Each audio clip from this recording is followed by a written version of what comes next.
Yeah, we should probably put lights on.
we were still, I think we were still on that Where'd you go?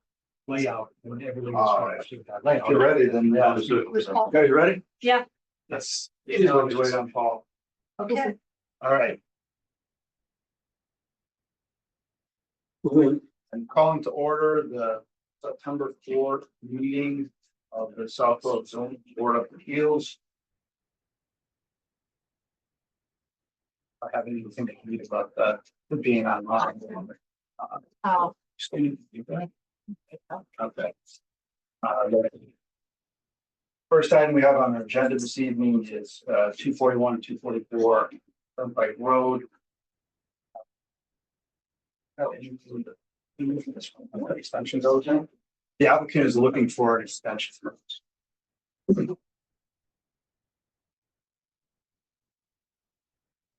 Evening, Mr. Chair, members of the board. For the record, I'm Catherine Garrett from Bowditch and Dewey. I'm representing Park House 241 LLC, the owner of the property at 241 and 245 Turnpike Road. The applicant asked to meet with you regarding an extension of the special permit for use, which you issued in 2022. The special permit is for indoor recreational use with accessory indoor garage. The applicant has been unable to begin its construction on its approved project because of challenges it had with its pre-application perk testing for its sewer disposal system application to the Board of Health, which was impacted by several weather events. Over the last couple of weeks, the test has passed, but prior to that, testing conditions, when tests were scheduled, were really an example of Murphy's Law for atypical weather events and kept getting postponed and postponed. But now that is passed. However, they do need an extension to continue on. I don't know if you have questions for us. The applicant does expect its construction to be sometime in 2025. We did go to the planning board recently to get an extension on the major site plan approval. We're available for any questions. With me is Nadja Stratton, who's the owner of the property. All right.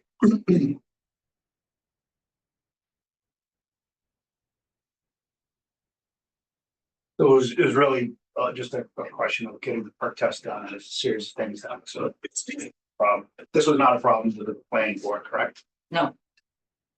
All right. Let me just ask, anybody have questions regarding the extension? Jamie? I did not. Okay. Doug? Nope. Mike? No. Doris? No. I mean, I think we already put the project, obviously. When are you asking to extend until? So I think you were able to extend for 1 year, and that's what we would request. And you voted on the decision September 21, 2022, issued it October 5th, and it was certified as to no appeal on October 26th.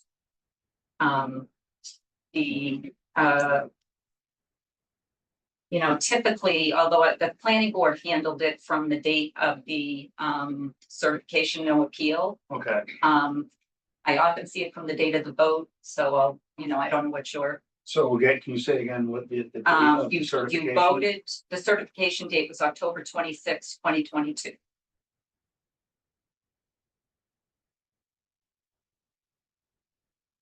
So we'd be, what do they have? 3.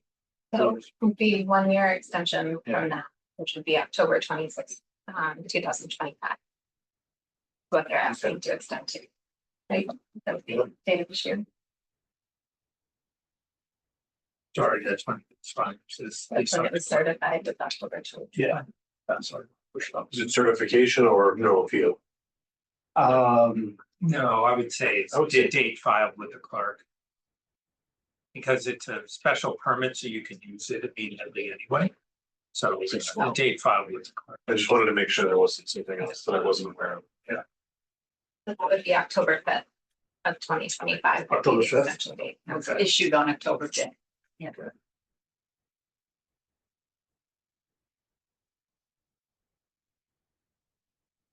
If you go with October fifth, that would be great. I agree. Anybody, has everybody else has any issue with that, October fifth, 2026? Okay. 2025. Yep. 2025. All right. Hey, Paul's me. All right, so the request is to extend the special permit to October fifth, 2025. Take a I motion, think we need a motion on that. take a motion to extend the applicant special permit to October 25th, October 5th, 2025. Do you have a second? Second. Okay, motion to approve to the extension to October fifth, 2025. Made with a second, all in favor, respond with aye, opposed nay. Jamie, Aye. Doug? Aye. Mike? Aye. Doris? Aye. And Williams, aye. Thank you very much. All right, thank you. The next one's up. Both things.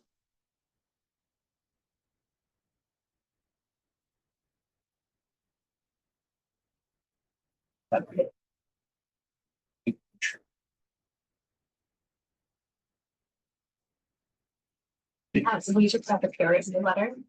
Is that you? That's all we I have. just got it and my from LDC is here to this. Okay, all right. Do we have anybody else? They're actually here, Okay. James. As far as you know, Ryan or somebody else could be here. I think that the time. So, just, our decision is. Put 120 Park Central first. My take on it is knowing that Jamie and Paul, hey, Paul. Jamie and Paul are recused from Park Central. I think it makes sense to try to do 120 first. Okay, any concerns, right? That's on the agenda for 7 o'clock, so we can't really get going until then. Are we recessed until 7 It's p.m.? up to you, or we can talk about upcoming scheduling. Let's take care of that. Scheduling. Scheduling. So after this, the only meeting that we currently have scheduled is October 8th, which is 250 Turnpike comprehensive permit. And a variance application for 120 Turnpike that is related to the 40B, Did you say the 8th or so? October 8th. And It's a Tuesday. what do we have on that night? What did you say? You said 250 Turnpike comprehensive permit. Yep. And 120 Turnpike variance. I got a calendar. We do have one regular application that was filed with us for it's a special permit for more than 3 garage bays. So that needs to be heard at some point in October, so I'm gonna leave it up to you when Can you we wanna, add it to the 8th? if you wanna do that. I'm Are you in favor of that? Yeah, let's stack it. This is a Tuesday. Yeah, I'd rather just knock it out. Me too, and I can't do the 16th or whatever. Yeah, I remember that. Okay, So, So there's no meeting on 16th. We moved it to, right? Yeah. so. That's all I've got as far as scheduling, so it is a Tuesday, it will be here and not the townhouse. Sorry. Select board has a meeting that night as well, so we'll be here.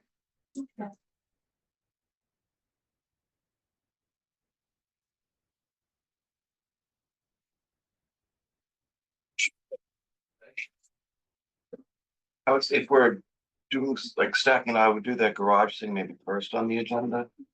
That would make sense, yeah. Yeah, I'm definitely, it's good for the call. Let me put that on your agenda first. Do that at 7, I guess. So I think 250 Turnpike was scheduled for 7, but I can schedule both for 7 and we can take them Yeah. whatever order you want. and do we have anything for 120, or we'll discuss that? When's one? The next hearing date. Yeah. You'll discuss tonight, Okay, but the variance is related to the comprehensive permit, but Yes, this is the one that we had we had to do it earlier, but there wasn't enough public votes, correct? yeah. Did we get started? 3 minutes. You got 3 minutes. Did you have, there wasn't anything else? That's all I've got. We have no agenda. No, We have no minutes to. we'll get them done. Oh, next meeting. Yeah. Two. Yeah. After the question, right? Yeah. That's coming, isn't it? That is good. All right. You don't happen to have a printout of the letter that was just sent? Don't. Yeah, that's good. I'm happy get to on my share it if you phone. need it though. I have it, I just Oh. have to read it. Okay.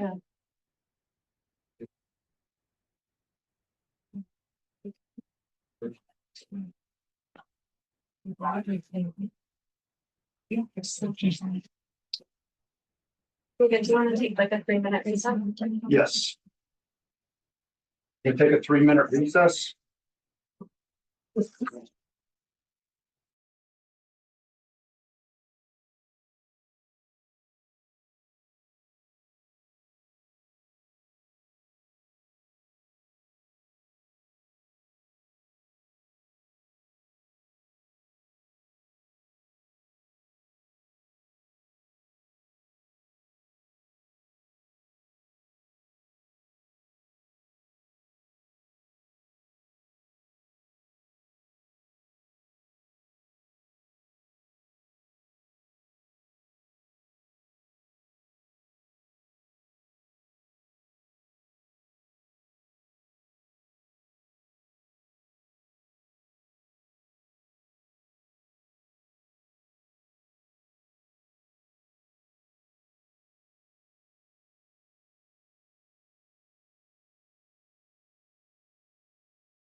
Here it is. Okay. Oh, and Back.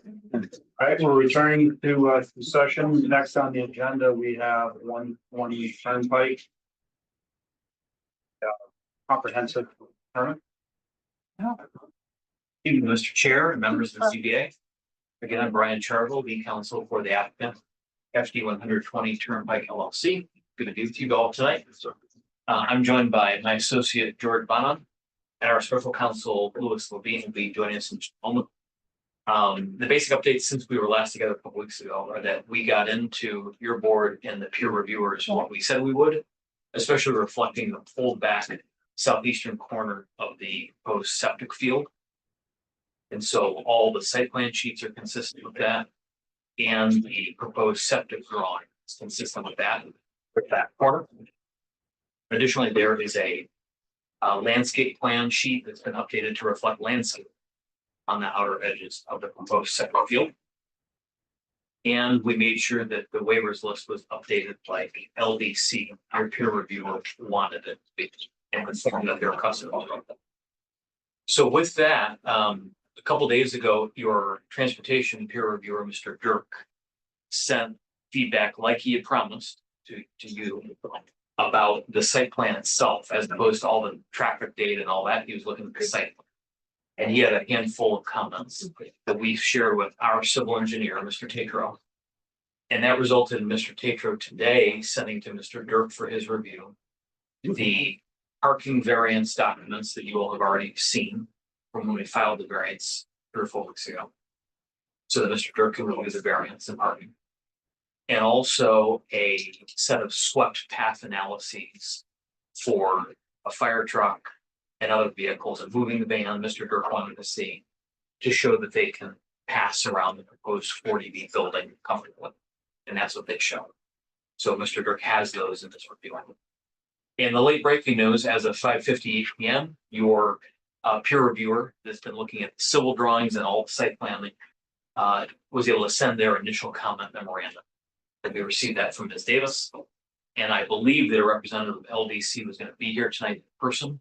So with no further ado, Mr. Chair, if it please you, I think we'd all benefit from hearing from that person since they're here. And then we'll be picking a new date for the continued hearing, right? And then responding to the peer review feedback. Okay, thank you. Yeah, I agree. Okay. How would you like me to proceed? I'm Mike Scott. I'm with Land Design Collaborative. I'm one of the 2 signatories to the review, and I know it came out just an hour or so ago, so folks probably haven't had a chance to go through it soup to nuts, but essentially what we did was go through all your local regs and try to make a determination as to, did the waiver list, was it comprehensive? Did we see anything that was a glaring example of something that maybe where they didn't identify something specific that was in need of a waiver that you might want to understand in terms of how it deviates from your normal processes in town. We cited those so that you understand. And again, is it a significant deviation? Is it a minor deviation? Many of their waiver requests were very generic, just asking for complete relief from any process and any plan content, any design standard. And so kind of feel that in our experience, we've always identified specific waivers and cited where the waiver is required, why it's required. And that way the board has an understanding why it is it's being sought, what is being sought. So in some instances, we've just said, look, we can't determine what they're asking for. We think it's incumbent on them to tell you so that you can understand why that is. And again, maybe they're not substantial, but it's not evident. So I'm just gonna hit the high points. I'm not gonna read the entire letter unless.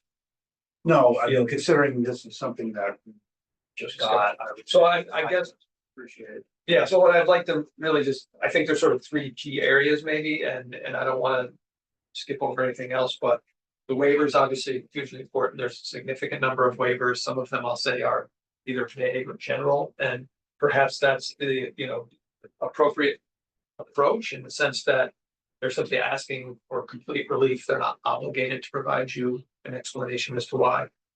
Our experience has been the other way around. We've always seen and been asked, I think we've done maybe a dozen 40Bs. We've always been asked why it is we're requesting a specific waiver. Where is it? What's the magnitude? That way you can say it's important or it's not. Right. Okay.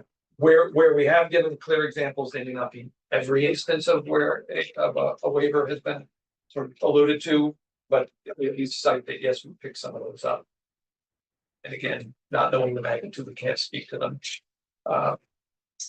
In terms of I think one question we had was they filed, they're suggesting that they're going to create a second lot here, lot 4B. And I don't know if there's been discussion about the creation of another lot. There's no frontage for this lot. So this seems to be something that your council, they haven't already weighed in. We have. Okay, so we're not seeing that. I'll leave that in that. That state. And then lastly, just, my focus tends to be drainage. So we didn't look at traffic other than sort of general site circulation and layout. And what I would say with respect to stormwater and that analysis is, the assessment is really, their drainage is really relying on the use of porous pavement. One sort of means to mitigate the new impervious on the site and the loss of some vegetation on what would be, I guess, the east side of the site where the building is situated and the parking that we're going around the side of the building. There's not a formal hydrologic analysis that would assess the overall effects of that to the property and the down gradient receives waters being a wetland and then, and ultimately the reservoir. Other than there's the assumption or the assertion that by using the porous pavement, a certain amount of water is just taken off the site by the fact that it's soaks in and we have some questions about whether that's appropriate in the location that it's shown being near proximate to a wetland. Number one, and number two, there's the supporting documents that will be required when they file the notice of intent. Relative to the performance of that, how quickly it draws down, how did they determine that? This lack of some of the supporting information, which is not to say that it couldn't support it, it's just wasn't provided. So, and there are some other, specifics with respect to the wetlands protection regulations in terms of the calculations that are necessary to demonstrate compliance that weren't part of the stormwater report. Again, it's not to say that what they've done is completely, out of bounds or isn't going to work. It just doesn't have the supporting information. So we're asking for some very specific things in addition to them to sort of identify some of the generalities and narrow them down for you. Okay. That's basically where we're at. So that was, there was nothing beyond that you saw as a high point. Well, yeah, I mean, there's some other stuff in here, again, are you talking about drainage or just sort of? No, just in general. Yeah, all right, so two things, and I didn't read the traffic study, we did this at the site on multiple occasions. The egress and the exiting from that, if it hasn't been addressed by traffic, or if it's a DOT issue, a little tricky at certain times of day, you kind of got 3 lanes merging into one. Yeah. If you're bringing in that many more vehicles per day, if it hasn't been assessed, exiting off 9 can be a little tricky. People are using that as an acceleration lane. People entering the site are using it as a deceleration lane. You have the merging going on where that 3rd lane is dropping to 2 lanes. It's just some odd geometry there. And if that wasn't mentioned by your traffic consultant, I would suggest take a look at it. Okay. And then I guess we did also talk about the building height is one key waiver request. They're asking for a height of 66 feet where 45 is allowed in town. There's, I guess, 2 questions that we think should be asked. Obviously, the fire department needs to weigh in, right? That's an issue of just public safety. But it has any sort of evaluation of sightlines as it may affect the budding, owner upgrading. Has there been a balloon test proposed or prepared or formed? We actually did that, yeah. Okay, so that was the end of those. Okay. So those were sort of the bigger points. There's a lot of detail in here. Okay. All right. So, safe to say, there's not a lot we can really say, not a lot we can do with this, considering, I don't know if anybody on the board has any questions regarding what came in today, but it seems, yeah. I appreciate it coming in, obviously, and I think you need some time to digest it as well, correct? Yes, sir. Okay. Okay, sure. No questions for anybody? Shocker, height, traffic, Yeah. Drainage. Would have thought. Yeah. Wow. Okay. All right, yeah, I think we are set. Thank you. So. I'm just gonna say, considering we really don't have a lot to talk about substantially, I think the only other thing left is talk about. Dates, right? Yes. I'm sorry, comment, When's appropriate, if appropriate. well, I guess I'm kind of hedge a little bit and say, what did you wanna make a comment on? Well, I could comment on the drainage, but once they submit the calculations, then I'd wait for that. Yeah, The comment I have is on the building height, the definitive subdivision, which I think that is very relevant and still an open question. yes, it's been, we know it's been noted, right? So, Okay. here. Yep. I'll try and be very brief. I know. Please do, because I mean, we know about the issues that have been raised before. I'm not going to debate them on every single meeting. Yeah, I understand. This is new information, though. I think that the board might be interested in. One is that, I really am gonna have to insist that it be brief. okay, all right. Well, one issue is in terms of the height. There's a sketch in there that shows 5 stories, a 75 by 216, that's 81,000 square feet for the apartments. There's a sketch in there that shows what the footprint would be with a 4-story. It's additional approximately 44 feet longer, which I think is relatively small for going from a 5-story to a 4-story. And then to go to a 3-story is approximately 144 feet longer. So to see it on the ground, I think is something that's important. It's been talked a lot about, but I think it's important that some indication from the boards, if they have any comments or thoughts about the height issue.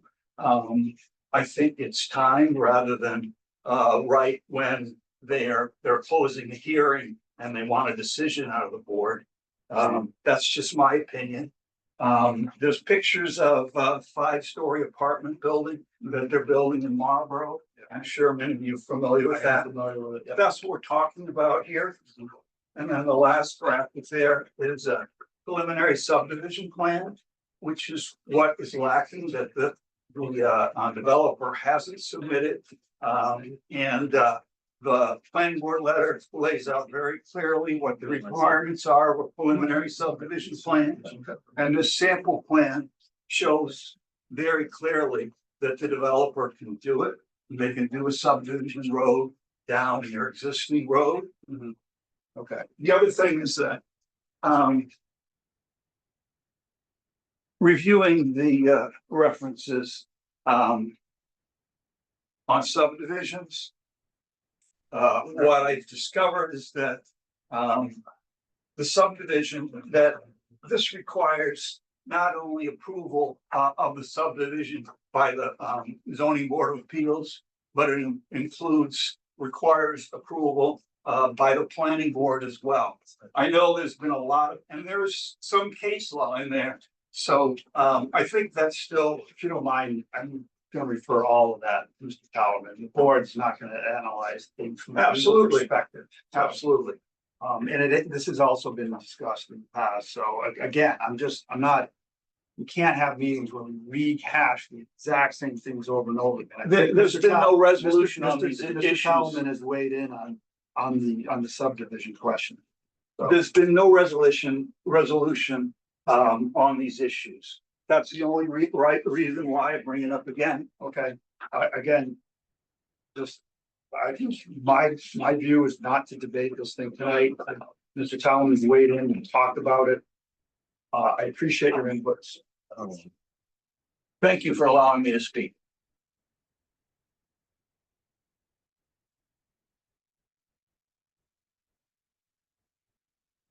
So, Mr. Charlo, I don't know what your thoughts are on here, when is can be adjourned to based on what we know regarding peer review. I think there has to be some dialogue as to we can respond to what we just received. Correct. In the last half hour. Yeah.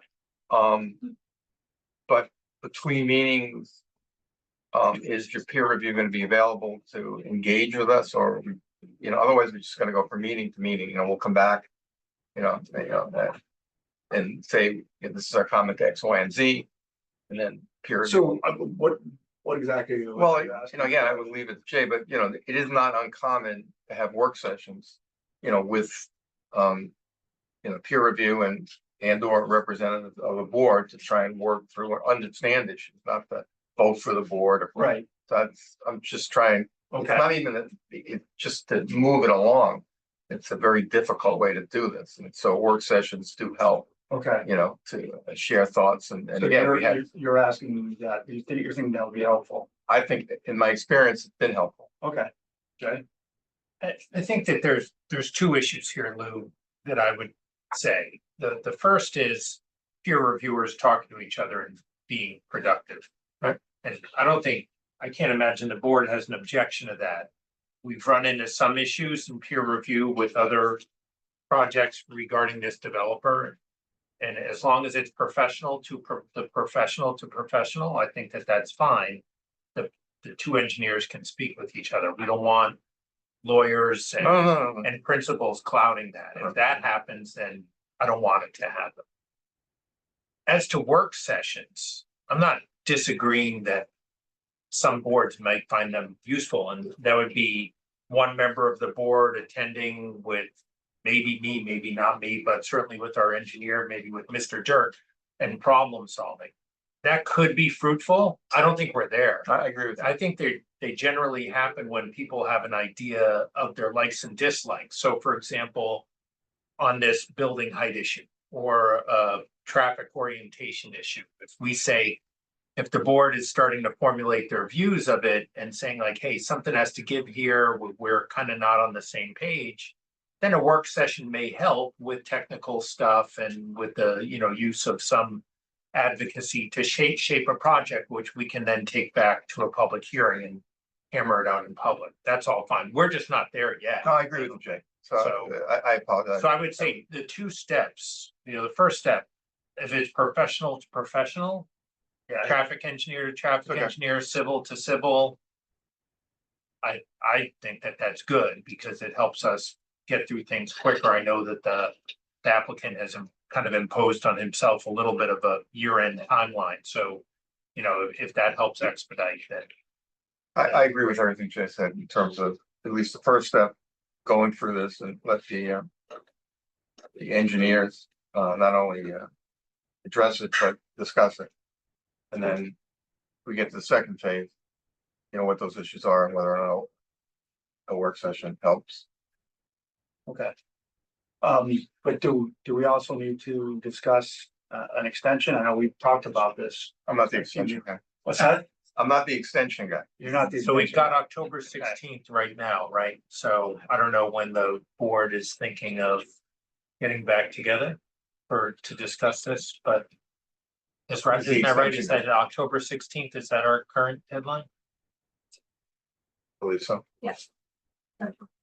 Brian's the extension guy, so I'm asking him.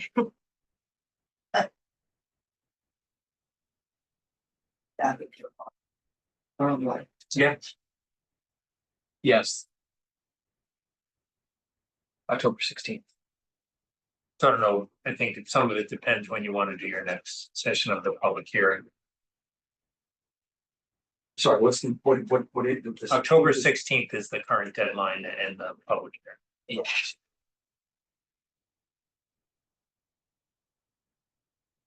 I imagine we'd have at least one public hearing session won't be adequate No. to finish no, up, but yeah. if we want to do this month to month because that's what the applicant's gonna authorize, and so be it. Okay.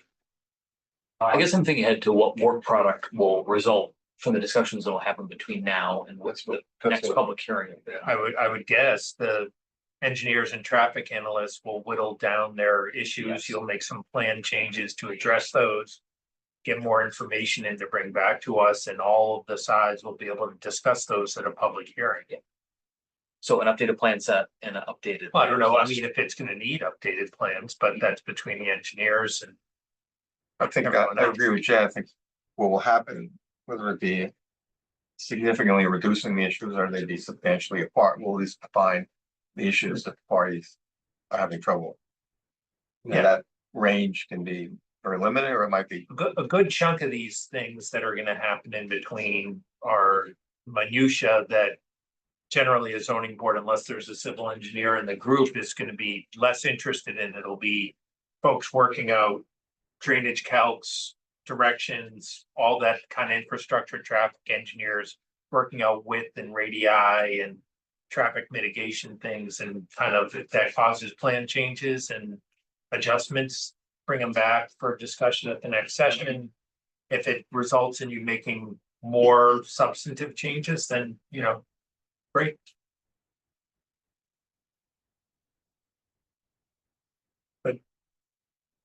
What is that? I don't know what that really means in terms of when would be a fruitful session for the board to get together. I understand all the ideas, but what does that turn into in terms of time frame where we have something that we can talk about? So you freshly have both Dirk and our civil review that you have to do a round or two back and forth with them and consider what that means for plan adjustments, report adjustments, whatever, right? Yes, It's a few weeks, probably. it's kind of strange to talk about because they're actually in our presence, but the engineers are gonna need to be on the call together. I'd like to think, without speaking for them, that, you know, the next 3 weeks or so, they could have plenty of time to confer. They can confer this week, but I know we're on your agenda for 250 Turnpike and that continued hearing on Tuesday, October 8th. Yeah. Which is 5 weeks from last night. Which feels like more than enough. I just don't know if we want to go that long, but I guess the only alternative date on your schedule right now is the monthly meeting, which is just 2 weeks from tonight, I believe. Yeah, but that's probably not gonna be enough. Agreed. So, I think the 8th, maybe. I mean, some of that is, you know, it's almost exclusive of your agenda, right? 250 and then the variance from 120. I don't imagine the variance that you're looking for, which I don't know, I hate to project it, but wouldn't foresee that being a long debate. No. But so then it's just a question of how much, I know this is again projecting, how much do we have to talk about it? For 250 that evening, we've got that gonna be pretty substantial. I think it could be, but it also could be like tonight where by that time, if it's 5 weeks from last night, it's gonna take like at least a couple more weeks for the full updated plan set to come in, showing the 32 townhomes. Okay, And then there'll need to be time for peer review, just like coming into tonight. right, okay. So let me just get a sense from the board, how. Everybody all right with adding that? We already have 120 on the agenda as we talked about for October 8th. But that was just for the variance. This would be adding them on for permit. Do we have any concerns about that? I don't have any concerns. I don't. I'm not put on the edge. Thank you. About to do it. Well, so it seems like we would be open to doing that on the 8th. The ongoing thing that I know we keep talking about is what does that mean in terms of the extension? Because now you're 8 days away from. Doesn't seem realistic, so I know that we've battered this thing back and forth a little bit, but what are your thoughts as far as extending? Well, I think that an extension can be done. Correct me if I'm wrong, gentlemen. By us making a request to the board. And so I'd like to think in light of even today and tonight's progress, we can Okay. talk with the applicant about extending that and we can send in a request in the meantime. I also would say in light of the progress, I think it's highly unlikely that we'd be here on the 8th. If say an extension letter is not come in by the 8th, that we wouldn't be open to extending it that night beyond the 18th. My point is, even if you haven't heard from us on when we're coming on the 8th, that we're open to more time, the applicant's gonna be open to more time because of the progress that's happening. You know, the end will be in sight, I think, by the time the engineers have conferred on the updated site plan drawing and the waiver list. Okay, I mean, it's still, I have no experience doing 40B, but it feels tight to me still. So, but what you're requesting that is really need to confer with the applicant. Correct. And talk about extending. Yeah. Okay. And I think in light of the progress, we could talk about an extension. We last talked about November 20th, for example. Yeah. We could run that by Okay, the team tomorrow. yeah, I mean, I think we would, I think we would appreciate that. Yeah. Sure, I mean. We get to the 8th and there's no willingness to do an extension and we're not done, then, yeah, we'll have to do our best Yeah. with what we got. Yeah. Exactly. Less than an ideal process, but if that's what we got. Thank you. But it sounds like the 8th works for Yeah. continuing this and opening the variance for the parking. yeah, so, if anybody's here to talk about this tonight, I sort of doubt it, but Mr. Carr has already spoken. Yeah, I think probably that's one where we need to have a motion to continue the hearing till October 8th. Dave, can I provide just a couple quick comments before we do that? Sure. Just again, to encourage you guys, so I saw the expanded list of waivers, thank you, it's getting more detailed, but I would agree with LDC that there's probably still some vagueness around them. So I look forward to you guys working with LDC and Mike here to try to, whittle that down. I think it'd be really helpful. A couple just more specific items. There's an ask for waiver of, at least for the illumination of the monument sign, right? But I guess the question I have is, are you looking for, because there's no design of the sign yet, right? And so the question is, are you asking for other waivers? You don't have to answer that tonight, but just it'd be good to know some more detail, right? Because I think right now it's a blanket waiver, which that can mean anything for a monument sign. I think I've seen specifically for 2 monument signs, because obviously you have another building, and then the residential sign maybe being lit more than at 10 p.m. at night, which again, it's a residential building, so we'll get into that, but just be helpful to know that. Also compliance with the lighting bylaw as well for new lights that you're putting in. So just, I know that you're not changing anything in your existing parking lots, but just there's some details that I think are missing. So I think that would just be helpful. And then, to be honest, the drainage was something else that, it'd be helpful to have some more details around the drainage, because it wasn't clear, talking about adjacent lots and how does it work and everything. So I think that would be helpful from my perspective. I do appreciate you guys modifying the septic field again. It's gotten farther away from, Franklin Hill. Obviously, you guys moved the building down to the parking lot. Really do appreciate that. Thank you for adding a limited working line, which I did see on the plan finally, which is good. So I think that was good. And then there is more landscaping detail, which is helpful. And I saw the trees and the landscaping we're putting between the septic field and the Breakneck Hill reservation. So I just wanted at least to acknowledge that. So people hear that. But I do think it's in the weeds now. So the more clarity we get in these waivers and these things working between the consultants, I think it's going to help us, right? Because we're seeing reports and waivers that still have some vagueness, and that just it would speed our review, so we can understand that more quickly, I think. So, anyways, those are some just additional thoughts. Good. Does anybody else have any comments, anything they want to weigh in before we talk about continuing the hearing? Okay.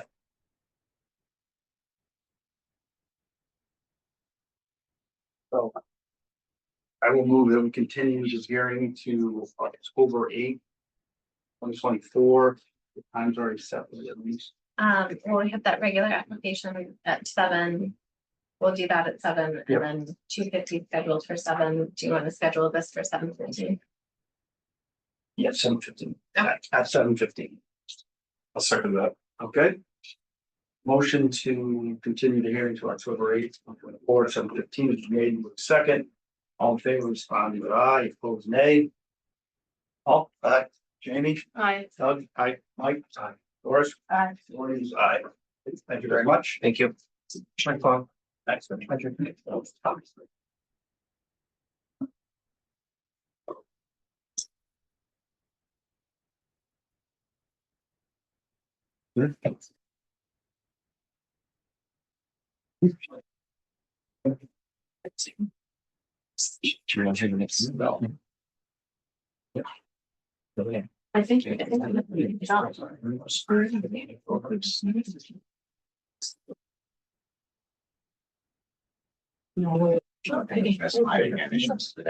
think. Maybe probably to take myself before you go out of first. Yes, okay. Thank you very much. All right, before we move along with the next hearing. Jamie, Paul, are we for them to depart?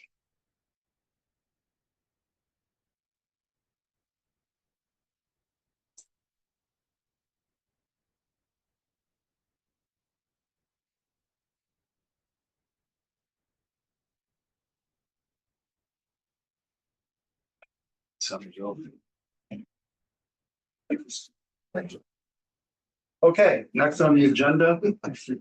Have Park Central. Good evening, members of the board. My name is Jason Panos, for the record, practicing law at 246 Andover Street, Peabody, Massachusetts. We met last on July 31st. And just by way of administrative matters, at that hearing, I requested of the board an extension through December 4th. You continue through tonight, September 4th. I don't believe, and I'm just looking for acknowledgement that I owe you any correspondence to that effect, agreeing to any extension. Or do I? I didn't. And if I do, so. then I will. No. after I this think it was hearing. just a continuance. What's that? It was just a continuance. It was just a Well, I continuance. mean, we're extended now through what? Through tonight, I believe. Not ex- I'm not sure that you voted affirmatively to deny the request through December fourth, but you continue through tonight. But I just want to make sure that any agreements that are in place, which need to be amended, we- Yeah, it was administrative. We really. did you not have quorum? We did not have. That's. I see. And that's, if you Yeah, recall, it was not Paul, here. I was hesitant to really get into detail because of the. I Right. think we had Yeah. quorum, we didn't have all the members. We didn't have all the members. Yeah. I Right, think you had three, We did have three, right, and, by, I think the bylaws, we could do it, but, I know I was hesitant to go into that without having the. Right. the board, present. that's why I'm spurring the conversation. I Okay. just want to make sure that we're crossing our Ts, Yep. and dotting our Is. So So we do have that July 29th correspondence that I submitted to the board. I'm not gonna go into that in detail because we did go into it in detail with Mr. Robbins absent. And we talked about the litigation and we talked about what happened, and I provided you with the docket and you're capable of reading that, so I'm not gonna go through that again. And there was some dispute as to what happened, and again, I'm not gonna weigh in on that. There was some shared frustration that the pace of litigation is proceeding as litigation proceeds. And that there had been no outreach on either side with regard to settling that. And I want to address that a little bit tonight. Settlement obviously is a two-way street.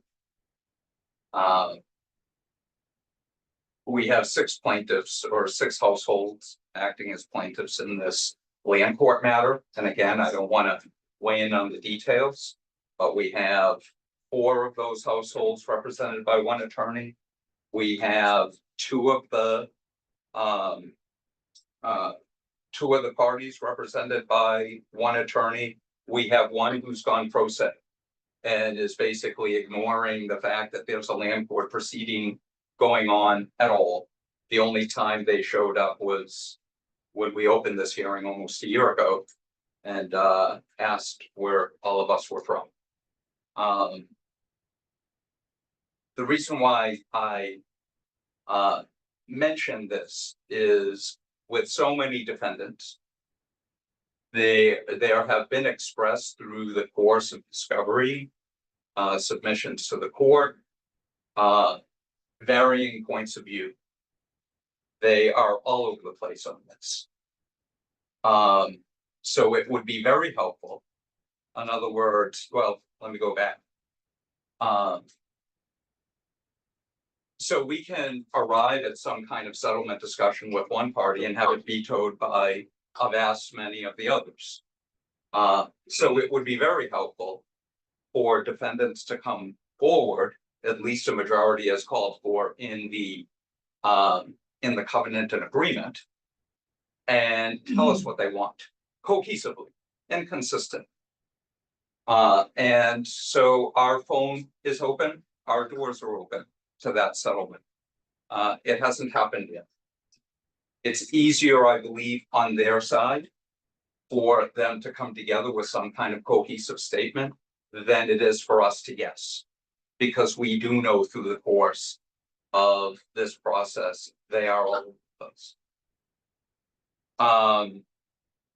Without that, we can't guess what they want. Without that, we have no alternative but to continue on our pace with the litigation.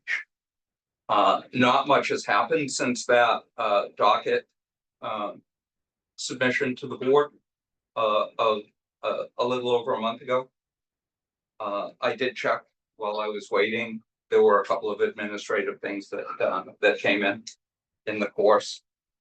But again, it's difficult to guess what the defendants want cohesively, and it would be helpful if attorneys for both would come together, or at least attorneys for the attorney for the one who represents the vast majority to come forward and let us know what they want.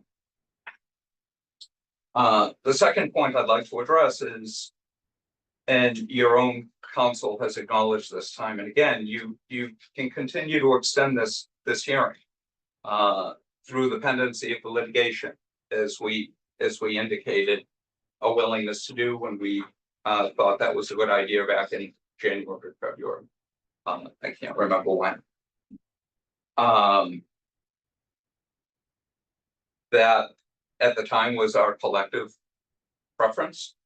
And it certainly continues, frustrations and waning patience aside, it certainly continues to be our preference.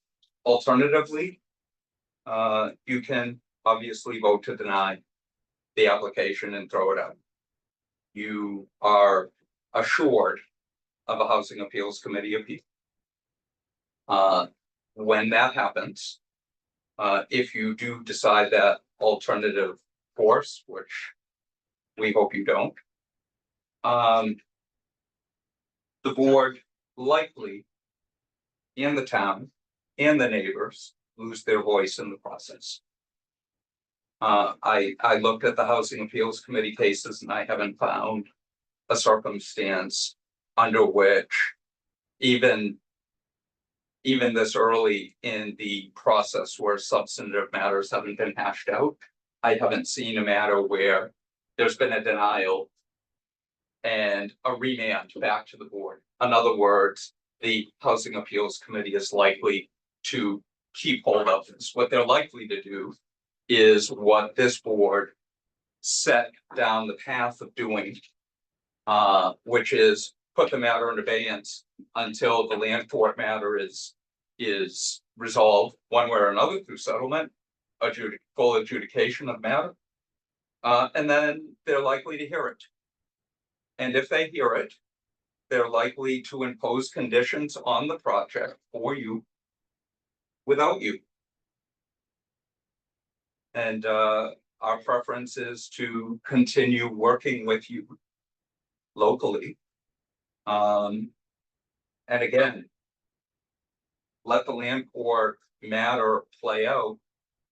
We did see some scheduling discovery, I believe, according to that docket I gave you, is done in mid-October.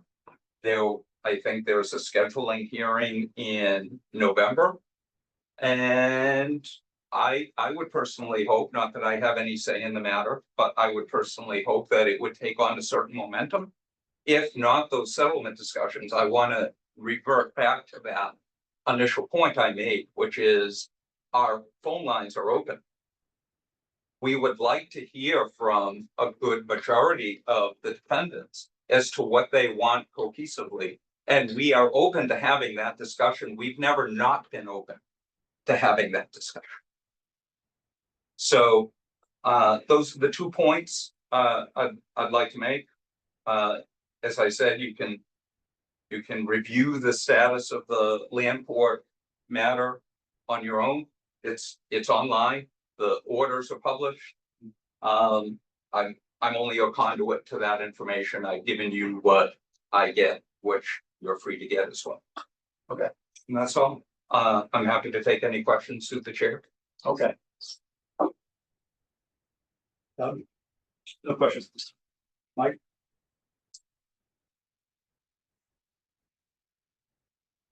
I've got a lot. But skipping for the moment, I just want to come back. Okay, Doris?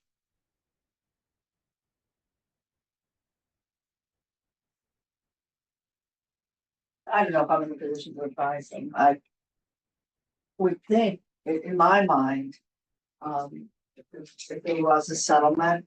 Yeah. If there could be an agreement. Which I'm in agreement, let's get an agreement going. I don't believe the neighbors want the exit to the project.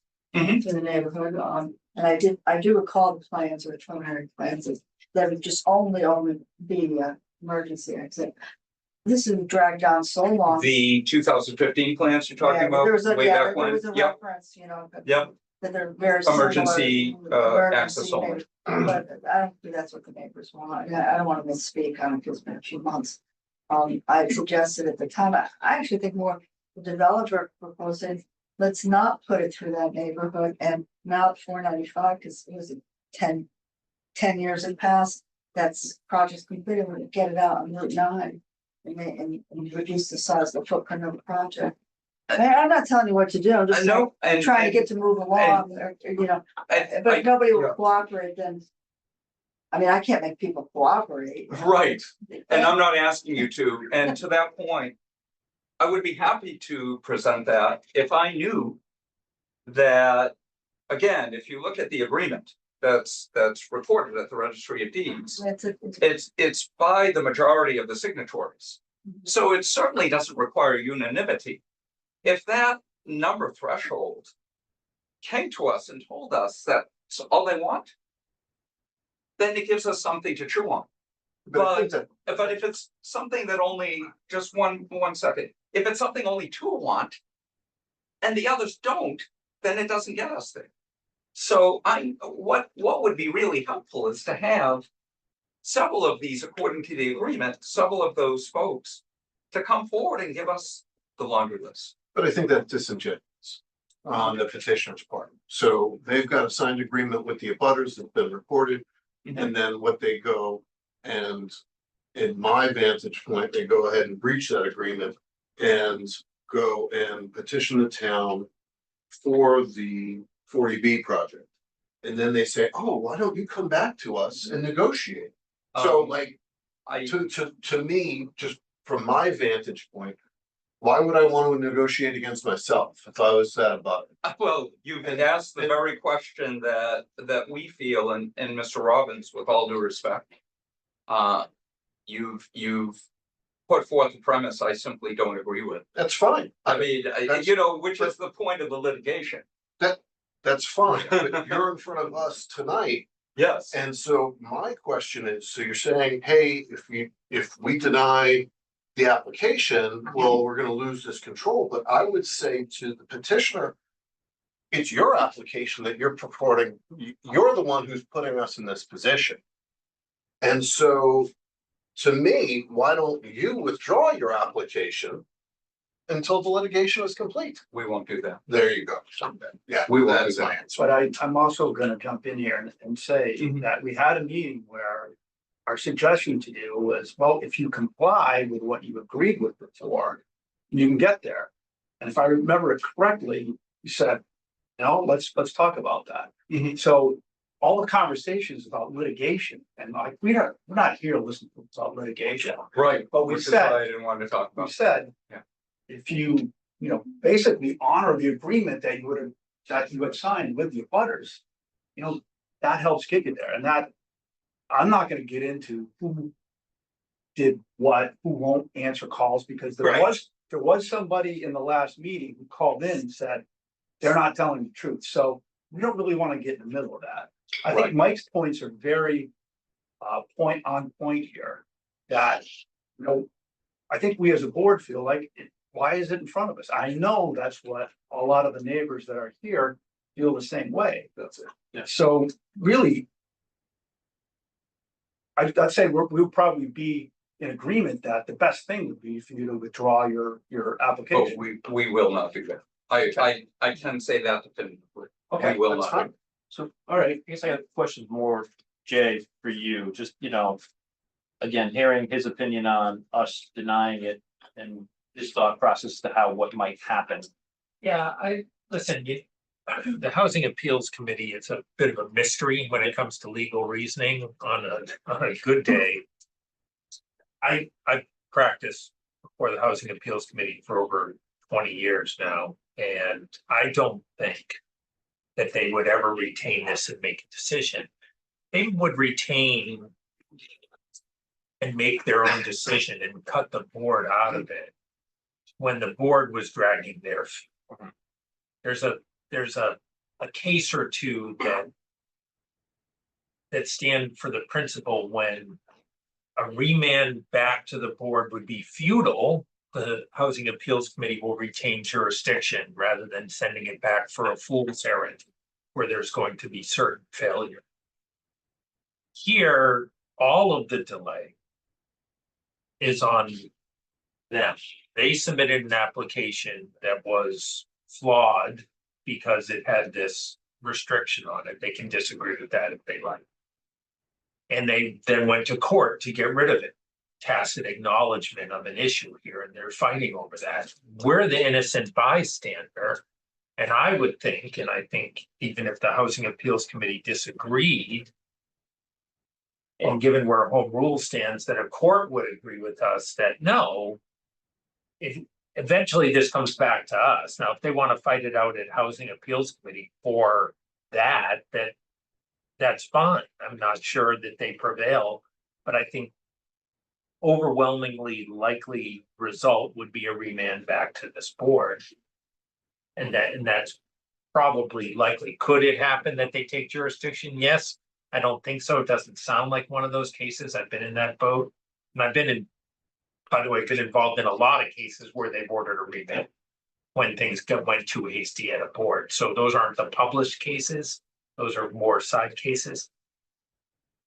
Is it also possible that the Housing Appeals Committee says, yeah, you're right. They never demonstrated that they could get over this hurdle. Project dismissed.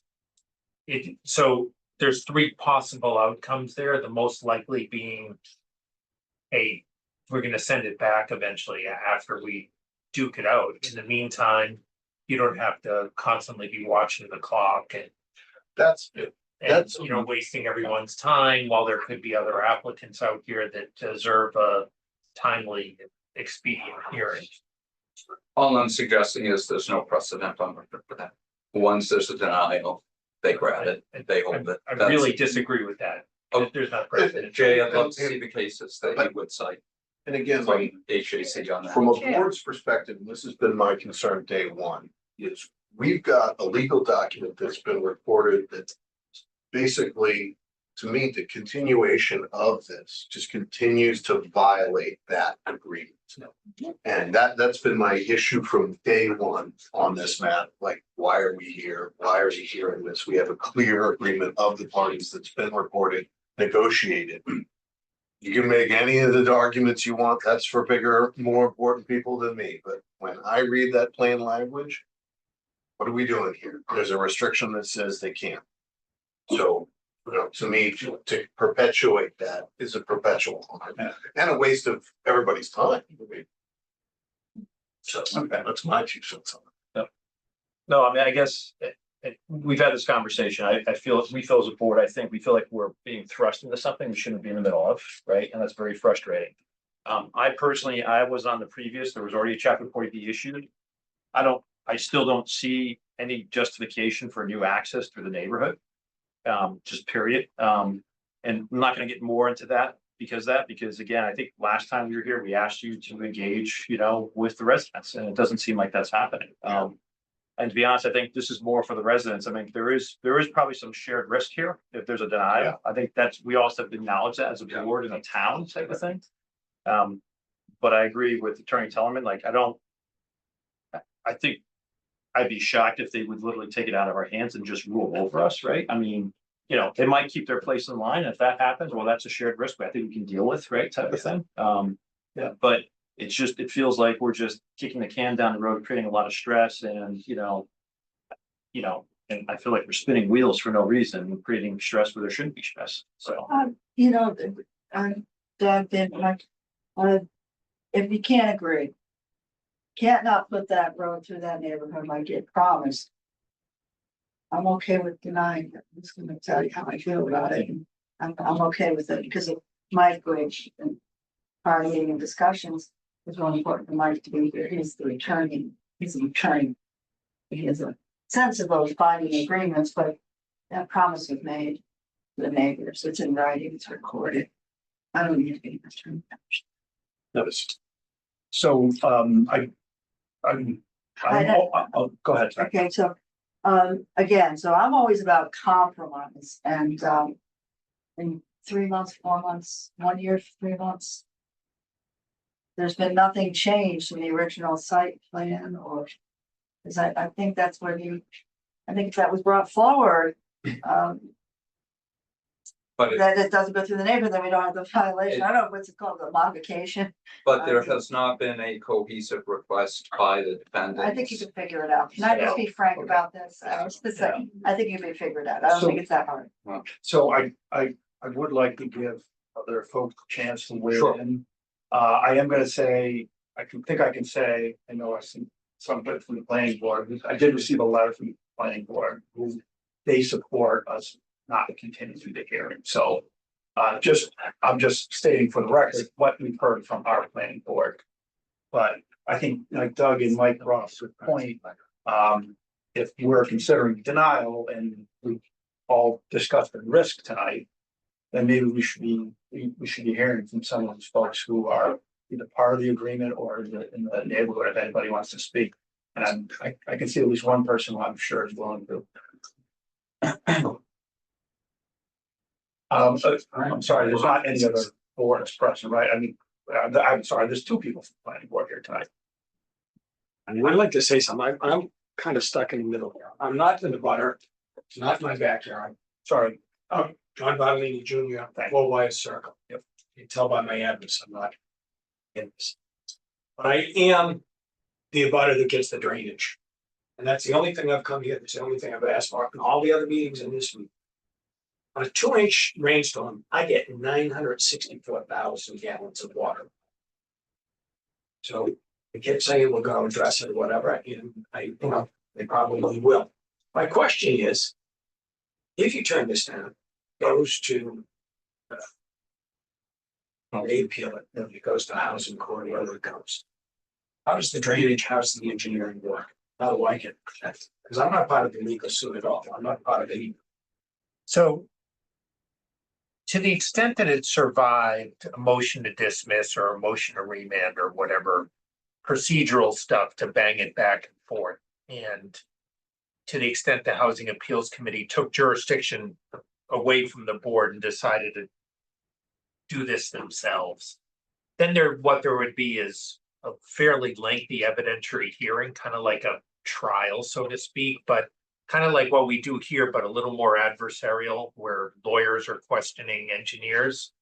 And those kinds of issues would come up then. That's a reason, however, why I think that there's very little likelihood that they don't remand it back, because there's been no opportunity yet to examine things like this, because the applicant hasn't put together that process whereby we would engage in that. Even, and I'm not saying that they're Boy Scouts or anything, the prior applicant, when we had a similar site control issue with them and they had to change their project, and they were responsive to that. Now, may not putting a value judgment on the resulting project, they allowed some of this analysis and work to happen so we could start to formulate the basis of things like drainage. None of that has happened here. So I think, as a lawyer who's been before the Housing Appeals Committee a fair bit, that they would look at the complete scarcity of all of this data and send it back. If they didn't, for whatever reason, then we'd have these kinds of issues out before another forum. It wouldn't be something that we'd wipe our hands with as a town. It'd be something that we would try and elicit the same kind of information from our engineers and from their engineers on issues like this. So I'd rather do it here, and I'm confident that ultimately we will be doing it here, but that's an answer to your question. Okay. It's just in reference to Jack's concern. When I read Mass Housing Appeals last 2 days, it sounded like we would lose control. I mean, I'm just playing devil's advocate. It does say, well, they go to appeal and they win. Town doesn't get to decide. I just want people to understand. Right, so I think in the context, I'll change the hypothetical because the facts matter. We've talked about a fact pattern where nothing has been done. The usual fact pattern where a town loses control is we go through a hearing, we go through some engineering review, we go through some traffic review, everyone argues with each other. Applicant says, hey, you've got as much information as you're gonna get, I'm not gonna change something, board denies it. We lose control there.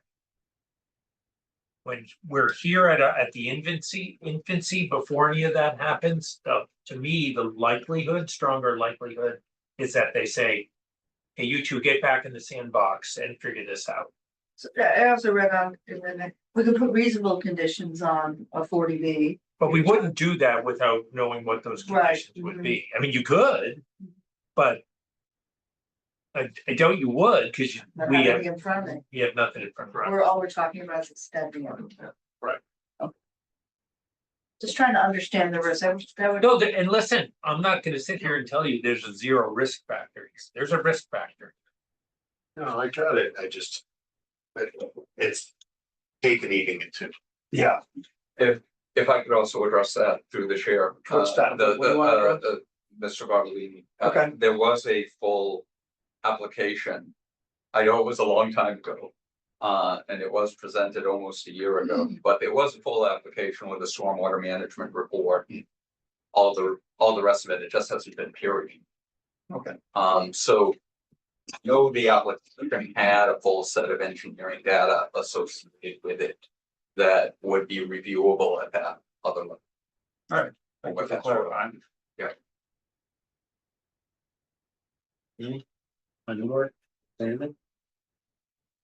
I mean, we sent a letter, that's our. Okay. Howard Rose, 2 Bantry Road. I am not part of the litigation. I am a neighbor in the neighborhood. Kind of amazed, and I'm going to be short because you guys really said most of it. I just heard that the proponent is blaming the neighbors for not making it easy because he doesn't know what they want. Can't think, I've never heard such a ridiculous statement. It's very easy. You had an agreement. Back in the day, they want you to follow the agreement. I don't think that's too difficult to understand.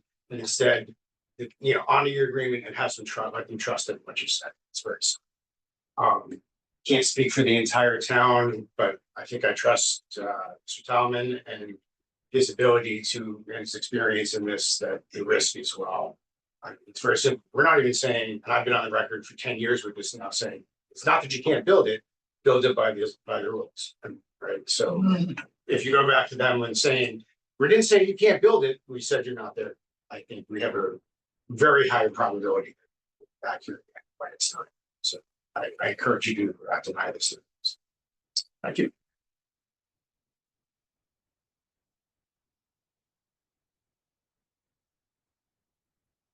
There, Elizabeth Whitney, 23 Rockland Drive. So thank you for your time and for the comments. I am one of the signatories of 2015 agreement. So just a couple of comments that I've sort of put together over the last couple of days, just thinking about this hearing. So these ZBA proceedings have been going on for 11 months, and this board has been awaiting the resolution of the litigation surrounding the 2015 agreement. And there is no resolution in sight. And it's not because it's a complicated case, but it's because Mr. DePietri and his legal team have employed tactics to draw out this case. At first glance, the dispute seems relatively straightforward. It really boils down to the interpretation of just one section of the 2015 agreement that's titled the abandonment of project. According to this section, when Mr. DePietri chose not to appeal the Worcester Superior Court's 2022 judgment, he was required to adhere to that section in order to terminate the agreement. Instead, Mr. DePietri filed the lawsuit against me and my husband and my neighbors. After learning that we were being sued, we contacted numerous lawyers, or several lawyers, and one of the lawyers we spoke with questioned aloud. She said, why did Mr. DePietri file a lawsuit in land court when Worcester Superior Court already had addressed the case? And she was puzzled why, if he genuinely sought resolution, why he didn't pursue the case in the court that already had an opinion on the 2015 agreement. Of course, by kicking this case to a different court with a different judge, it stands to reason that the process would be delayed significantly. So far, this lawsuit has been going on for 17 months. It has devolved into a lengthy process characterized by aggressive and burdensome tactics and multi-day depositions. As an example of fellow defendants who are senior citizens requested that they be allowed to be deposed via Zoom because they're unfamiliar with the Boston roads and were concerned about traveling in Boston. That request was denied. Mr. DePietri and his legal team has the right to require in-person attendance for these depositions, but this clearly demonstrates that one goal is to make this process as difficult and as burdensome as possible for Southborough residents who entered into an agreement in good faith. Additionally, the aggressive conduct engaged by Mr. DePietri's lawyer during the depositions led our lawyers to file a motion for protective order. The judge agreed and narrowed the scope of questioning, prohibited accusations, and aggressive and repeated questioning. Additionally, at that meeting, which I was at along with others, the judge noted that this lawsuit could go on for years. There will be no judgment anytime soon.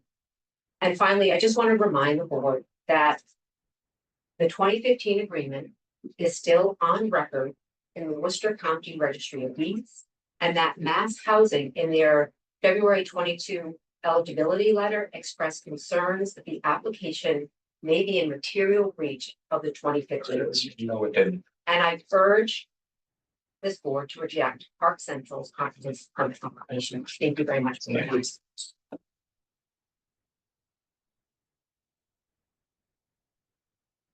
Pardon me, I need to respond to some of that. Actually, 2 points. Jason Panos for the record. The litigation, the Superior Court litigation that invalidated the comprehensive permit a couple of years ago did not address this agreement. I'll say it again, did not address this agreement. Number two, that is absolutely wrong with regard to what the project eligibility letter said with regard to this covenant. All it said, and I have it in my file, you have it. All it said is that the applicant be prepared to address the agreement, period. It didn't say, and they issued a site eligibility letter despite knowing about the agreement because it was briefed in extensive detail. I would raise which means that they found the jurisdictional requirements under 760 CMR had been met to issue a project eligibility. That's just an incontrovertible fact. I'm not being disingenuous. Mrs. Whitney made a comment that just is, I don't know if it's a misread of the actual project eligibility letter. I'm not out to attack anybody's integrity, but it just doesn't simply say that. Just as that Superior Court judgment simply doesn't say that. I will raise a third point. Why is the land court litigation? Why was it filed? It was filed quite simply because we were threatened with a 93A claim by the DeMichelises through their attorney, Dan Hill. That's a fact. We were threatened with a 93A claim under breach of contract. A lawsuit was threatened against us. Because you filed. Because we had the audacity to get a project eligibility letter that Mass Housing issued. That's why. And by the way, the 93A claim that the DeMichelises issued, they said, withdraw your application, set aside the project eligibility letter, but if you don't do that, we'll take money. We'll take money and we'll go away. That's a fact. That is in the 93A letter. So you ask why. I'm very familiar with 93. Well, but you're asking why we're here. Oh, I know why we're And here. we need You know what? to clarify the record. Okay, I want to hear from Alright. abutters. Yes. Who actually have to live with. sorry, yeah. Can I comment or? Yes. Okay, right. I will just say that I was just reporting what one of the lawyers said. That the Worcester Superior Court was familiar with the 2015 agreement. They didn't make a ruling on it, but they were familiar with it. That was what the particular lawyer said. And I will say that I'm actually holding the eligibility letter in my hand, and at the bottom of page 1, it says, applicant may be in material breach of an agreement and declaration of existing covenants between the applicant and abutters signed in 2015. And there's a footnote that also notes that Mass Housing relied on the providing truthful and complete information by the applicant. Thanks. No, She we're not. This is- read a very We are- specific all right, portion of well, that. listen, I'm sorry. This is not Again. a court. We are not gonna do all of this back and forth. I wanted to hear from the people of the town who would be impacted by our decision. So far, I've heard from some of them. I'm just not gonna have this back and forth. So, sir, would you like to go? Brian Gray, 17 Terra Road. So I appreciate the desire to get multiple perspectives. So part of why I wanted to stand up was to say, you get to ask the developer lots of questions, and I don't think you've had the opportunity to target questions to the abutters. We've shared our opinions, but we haven't received questions per se. So my role in this, I moved to town in 2013.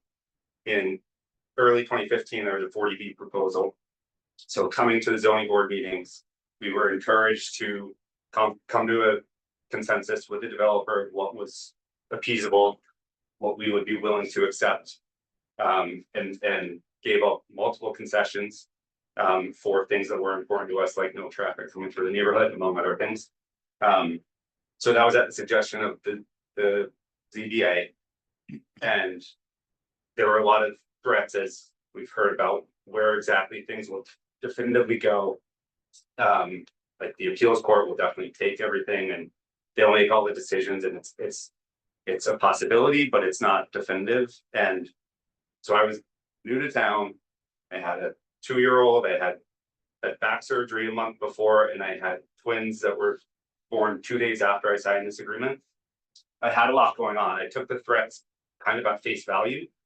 I signed the agreement, literally notarized 2 days before my twins were born. So I had 3 kids under 2 and 3 months or something. And literally did nothing related to this project until I had a police officer knock on my door and deliver me the summons that I have here a copy of, that I was sued. It wasn't a threat to sue. Like apparently the 93A letter that I became familiar with after was, I was sued because I took the ZBA's mention to go and negotiate and come to a compromise, which I feel like we did. When I did go to the table and sign my name on a piece of paper that the developer also signed, I stood to my word. I did not participate in any appeals or anything else that was going on. I stayed entirely out of it. And I honestly didn't follow it too closely until I had the police officer knock on my door and give me the summons. So I wouldn't consider myself poor, but I'm making decisions about my 3 kids' 529 plans because lawyers are not free. And I'm here basically purely because I put my name on a piece of paper, and that piece of paper in my mind is still filed in court and it still holds water, and I'm good for it, as I expect everyone else that signed the agreement to be good for. And these depositions, as Beth mentioned, multi-day depositions. I'm going in for my second deposition. There's many people, I think Beth is going for a second deposition too. You can't work on days you're deposed. It literally was get to Boston, Seaport area, or in that proximity for 9:30 a.m. And I left and to try to get home for my kid's bus at 3:30. So I left at I think 2:30 p.m. and I'm going back for a second day. My wife's a school teacher, so getting days off for her, like multiple days off. These are things that can be done on Zoom without such a huge inconvenience, but it feels like there's an ulterior motive in this whole process to get everyone to just say, you know what, let's just come to a consensus and get everyone to ignore what they signed on a piece of paper. And that's honestly what it feels like to me has been happening. Even in the summons, it specifically said, actually I can read it. It says the other defendants can nevertheless dismiss themselves from this action and any other action engendered by the Demichelis claim and demand by nullifying the agreement as a majority of households pursuant to this section of the agreement. So they're saying we acknowledge there's an agreement in place and you guys just wipe it out and this lawsuit will go away. And that's the only way that I see.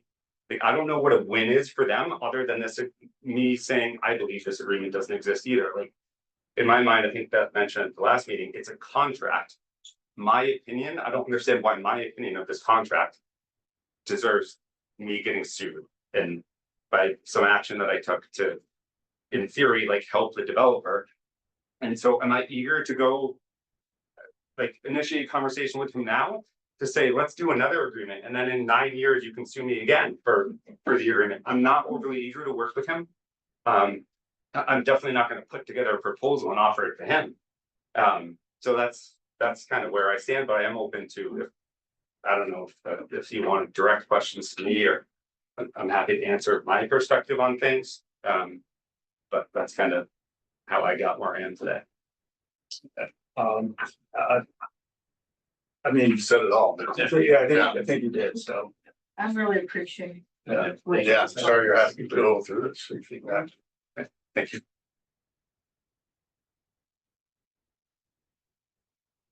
Wendy DeMichaelis, 15 Bantry Road. I am a signatory on the agreement, and just for the record, it's DeMichaelis is how you. Pardon me, thank you. Okay. It's kind of a mistake. So, you know, hearing everything going on, we're very appreciative of all the questions and all the input from the board. After Mr. Pondo spoke, what the words that were going around in my head, the key word was what Mr. Robbins said, is this is disingenuous. It feels disingenuous. I was like, oh my God, that's exactly what I was thinking. The exact word. Then I just want to state that both this board and the judge on the case suggested to the developer to reevaluate the plan or start talking to the abutters. Both did.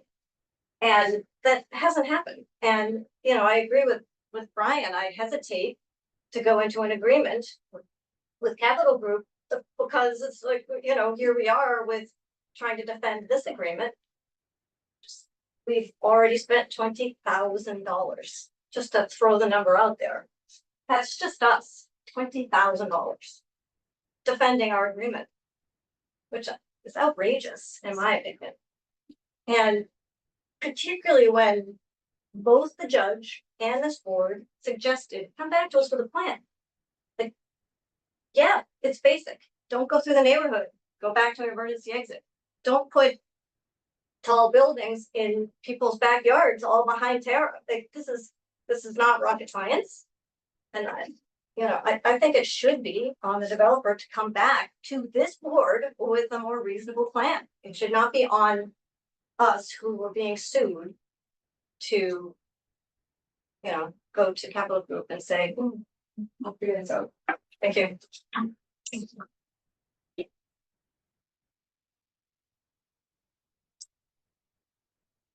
Jamie Meek, 11 Lovers Lane, member of the board, but here is a member of the public for this.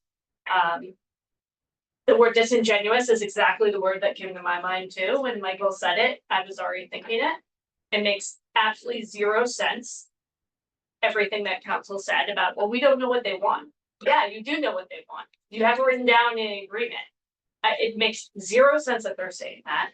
I will say to the member of the public that, or to the members of the public that being part of this board, is that regardless of how this goes, if it does end up before them again, I would hope that they would put all the conditions in that original agreement as condition to the build, regardless of what the land court decides. Because the land court is either it's going to say you have to do either the agreement's good or it's bad. It's not going to say you can't impose those conditions if we want to as part of this new application. So that's all. Thank you.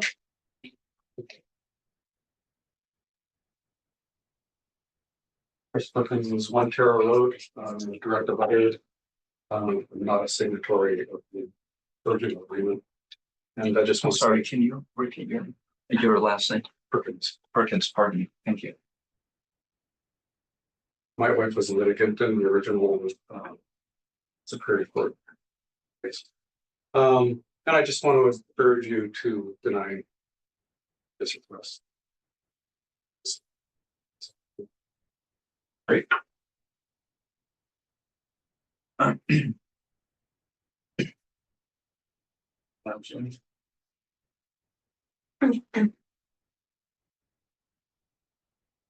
Right. Make the motion to close the public hearing. Second? Second. All right, motion has been made to close the public hearing with a second. All in favor, respond with aye, opposed nay. Doug? Aye. Mike? Aye. Doris? Aye. Williams, aye. That closed the public hearing. Like I know temperature here, I don't know how much discussion we need to have. I appreciate the inputs from Jay. I really appreciate the inputs from the neighborhood. Feels kind of clear to me. Yeah. Do you want to make the motion, Mike? Make a motion to deny the applicant. Second, All right, motion to deny has been made with a second. All in favor, respond with aye, opposed nay. Doug? Aye. Mike? Aye. Doris? aye. Williams? Aye. All right, so let's just talk process here.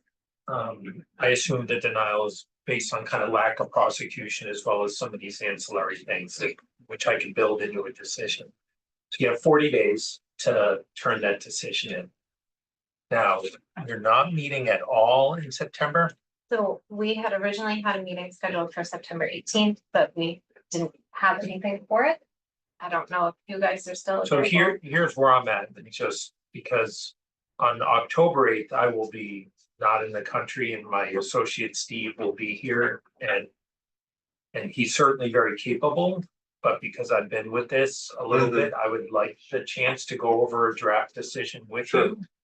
So we could do that by a Zoom meeting because it's not a public hearing, or we could do it in person. Whatever's easiest. So, but I would like to help explain the rationale that I come up with in a draft decision. I've been taking some notes this evening. But just kind of looking at the calendar, I am free the evening of the 18th if we wanted to get together. I think we could get, It's if we wanted to tough. get through it. It's Well, tough. we can't, wouldn't be for all of us. For drafting a decision, correct? That we would need a meeting. You need a meeting. I misunderstood you. Yes, we have to do that, deliberate at a meeting. So the 18th for me, it's difficult if I get delayed, so I'd rather avoid it. Okay, I just, and I'm in transit, I can definitely do it if I don't get delayed, if something hinky doesn't pop up. So it's avoided if possible. that's fine. Okay. I have the 19th. That's good on the 19th, I can do it remote. 19th is not, I have a back to school night. I have the 23rd available. This is September, right? Yes, Just so you guys know, I don't need to be there, but I'm not in the country the 28th or the 27th. So, but if you're on Zoom, I can, easy to get you guys set up. Apologize for the late. Sorry, The 23rd I can do. Talking about 23rd I can do. Monday. 23rd. I'm remote, I'm out of Yes, country, but I get an assumption I get on, which I should be able to. Wait, no, I'm in all kinds of days away. Makes all the difference. I'm in, I know, I'm not that far, I'm in Cyprus, what's that, 6 hours? 6 hours, In Cyprus. 6 or 7. 7 It hours. doesn't really matter much to me, 6 o'clock. it's really okay, Okay. it's the 23rd, so the coffee's great. You want to? I'm just saying, it's okay with me. Just I'm only going a short while. You said, what point do you become unavailable? I become unavailable. I'll be in Portugal the weeks of October 7th and part of the week of the 16th. I can go backwards. October, Yeah. you have, Oh, I'm in you voted September. to deny, you have to file this by We have October 40 14th. days. Sorry. I was saying September sixth. That's what I meant. Oh, Okay, I can September go back. 16th I is a can go. no-go for me. September 17th, I'll actually be here in town for a quick meeting, but I'll be done. Okay, It's the pre-town meeting. It usually takes about an hour. I can't do the I 17th. can't do the 17th. 19th? We were talking Did we about. say the I can't do eighteenth? the 19th. Unfortunately, I can't do 30. How about We the can't do How Thursday. about the 20th? I can do the 20th. It's a Friday. It's a It's a Friday. Friday. What's wrong with the Friday? We can do it Friday. We can do it Friday. Right? We do, and after. That way we're all we here. do. Yeah. Oh my God, we hit it in the right time, so Yeah. possibly. Yeah, are we flexible to say we did 4 o'clock? I love it. I can do 4 on Friday to the I'm 20th. just trying to think where I am. Hold on a sec. 4 o'clock's fine, I'll make it work. 4 o'clock our time, right? Do you guys want that fully virtual or do you want a room? Virtual. Yeah, I can get it. Everyone will have it before them electronically. We can do some share screen. Whatever. I'm not, this is not gonna be a super late decision. 4 o'clock PM. Just point of information is September 20th, your meeting to vote the decision? Or is this your working? So it's. Well, I mean, Is this if the they public voted, hearing? they could change that vote. You can change that vote up until the time you file it Right. with the clerk, so they don't, I wanna give them a draft. On that decision. So. So that's gonna be like. Not too late at night. Okay, that would be. Are they okay? Sure. I'll also have it to you well in advance, so, yeah, we Yeah, can do, if no. you wanna do it I can do it earlier. earlier, too. We can do it earlier? Yeah. Get it before, we get it before dinner? Yeah. I'm trying to figure out what time it is. I'm trying to. I'm just. a little So bit 2, early. if we did it at 2, it'd be 8 o'clock for you in Cyprus, right? So it could be 7 hours, so. it could be Yeah, 9 two's o'clock. just a little bit nicer, yeah. Let's do 2. 2. Okay, so hold on with that. I appreciate it. Go 2 o'clock. And everything I do. is- Right. And that gives me, not here. Right. That'll be further deliberation on just stuff. Okay, so 2. Just, and you'll give us draft when, You'll have it well, hopefully by the end of next week. that'd be great, because that way I can comment in advance. I want to avoid a lot of back and forth stuff. I'm gonna make it, Right, and just because open meeting law, I'd wanna, I can speak with David about things, but if we get in serial conversations, it I'm not gonna constitutes add, I'm deliberation. gonna mess with it, this if I don't. Okay. All right. What other details are there? Oh, yeah. As far as what we to have this meeting. Then, To write the and decision. then what we'll do is we'll have it, and virtual is great because I'll be able to make changes if you say, no, I want to emphasize this point, or I got you got a fact wrong, or I want to add an additional thing, or you want to change your mind. Then we'll be able to edit in real time, then we'll get, the next step would be finalize it, get your signature on it, and then get it filed with the clerk. The 20th is when you start. Yeah, I will be en route to Aruba, so Yeah, that's not gonna change. can't help you there. Yeah. But I will have everything prepped and ready ahead of Okay. time. I'll have the Zoom ready. Doug, maybe you can help me just run Yep. that. Yep. And then whatever you need Whatever ahead we of time. need, let me know. we'll get, not a suitable surrogate, but a surrogate. Yes. That's in advance if he's flying, right? Well, this is in advance. Yeah, Oh, that's Yeah. even better. Why work on your? well, I'm not going to. Yeah. good. The computer's staying. Well said. So, just clarify again, that, so we're, it's like, it's not. It's a public meeting, it's not a public hearing. It's not a public hearing, okay, so. That's what I holding a Zoom, misunderstood. it's like a. it's like a- Yes, so people will So have an people got it, opportunity yeah. to watch. Okay, but it's not a hearing, so. it's- Right, it's there's no entitled input, to- but people can listen. Right, they're entitled to. See us, Okay. make sausage or whatever it is, okay. What about company? No, that's not. You already think. We have. For tonight, No, we have nothing else. Does that adequately take care of the? I think so. I have some direction from you all. And again, we've got 40 days to deliberate it. You could kind of change your thinking or not. Okay. You know, I assume you seem pretty firm in this, so we'll see. Okay. You'll kind of have a better feel for it when I commit it to paper. I'm gonna work with Laura to make sure I have the backup and the support going back to the application materials. Yep. you got it. So, Okay, all right, great. Yeah, we do not have anything else. Motion to adjourn. Second. All right, motion to adjourn, have been made with second, on favor, responded aye, opposed nay. Doug? Aye. Mike? Aye. Doris? Williams, aye. Thank you. You all.